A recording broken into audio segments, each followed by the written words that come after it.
Toda vocação, ela é um dom de Deus.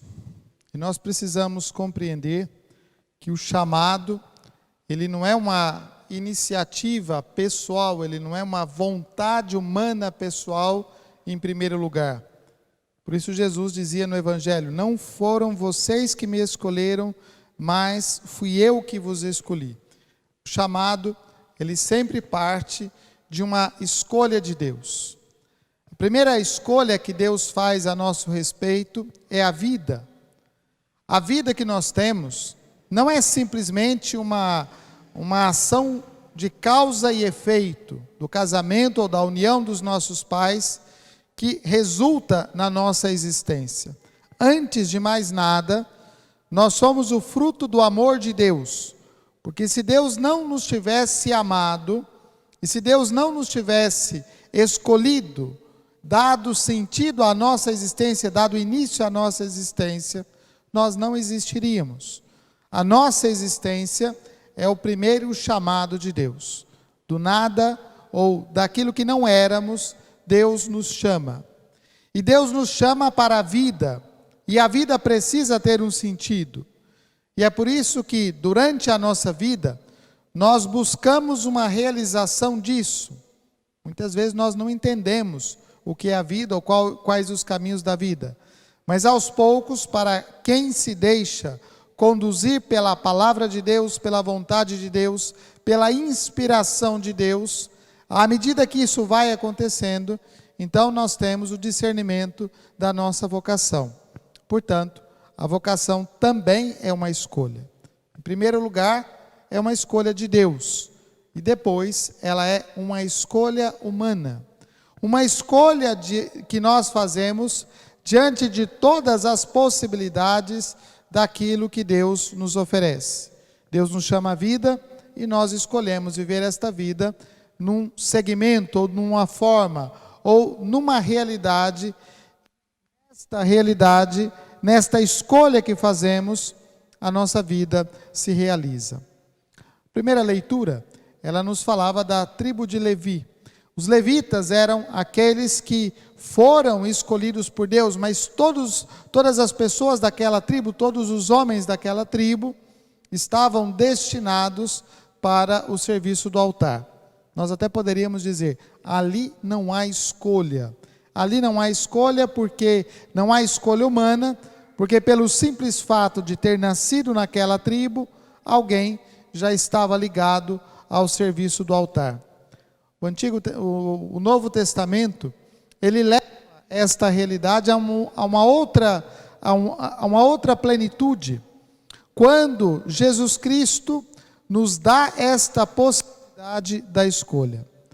Para nós, para o ministro ordenado na igreja, o serviço é uma escolha. A vida de colocar-se a serviço é uma escolha. E uma escolha que precisa ser vivida na sua integridade. A primeira coisa que o ministro precisa ter uma consciência profunda é de que nós somos vasos de barro. A imagem que nós ouvíamos na segunda leitura, ela é muito importante. Porque um vaso de barro, por mais que ele seja precioso na sua forma, precioso nos seus adornos, na maneira como ele foi feito, na maneira como ele é queimado, na maneira como ele é usado, ainda assim ele é frágil. E esta fragilidade, em qualquer situação mais forte, esse vaso se rompe. O ministro precisa ter esta consciência, a consciência da sua fragilidade, mas precisa ter uma consciência ainda maior, de que a graça que Deus lhe dá, a graça que ele carrega, é algo muito precioso. Neste vaso de barro, nesta coisa frágil, se manifesta o grande poder do amor de Deus. E Deus fez esta escolha. Deus fez esse chamado. Deus levou isso adiante. Isso não é uma obra humana. A vocação enquanto ministério ordenado, ela não é simplesmente uma realização pessoal humana. Ela é a escolha de Deus e a escolha de alguém que quer fazer a vontade de Deus na sua vida. Apesar da fragilidade do vaso, ali está a graça de Deus. A graça de Deus que transborda, e que transborda na forma do serviço. Uma vida ministerial sem essa dimensão do serviço, ela seria vazia. Uma vida ministerial sem essa capacidade de colocar-se a serviço do outro, ela seria qualquer outra coisa, mas não seria vida em Cristo. Não seria a realização deste ministério de Cristo. E exatamente por isto, o Senhor chama homens imperfeitos, chama pessoas frágeis, chama vasos de barro, mas preenche esses vasos de barro com a sua graça, para que estes vasos de barro se coloquem a serviço. Esta é a dimensão do ministério do diaconato. É para isso que nós fomos chamados. Se um dia nós esquecêssemos desse sentido do serviço, todo o nosso ministério, ele se perderia. Ele não teria mais sentido. É fato que muita gente, às vezes, vai perdendo o sentido das coisas, porque se esquece da essência. A essência do nosso ministério é o colocar-se a serviço. A essência do nosso ministério, ela passa por esta fragilidade. Não nos esqueçamos que somos vasos de barro, mas que carregamos algo precioso. Nós não somos mais de uma tribo, mas nós fizemos uma escolha. A escolha de servir o povo de Deus, a escolha de estar na igreja para viver desta forma. E é por isso que a fidelidade a esta escolha, ela se constrói a cada dia. Ela se constrói nas pequenas coisas.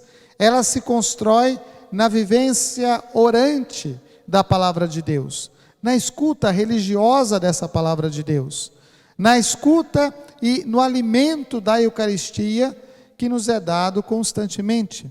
Aí está a nossa força. É para isso que nós somos chamados ao ministério, não é para outra coisa.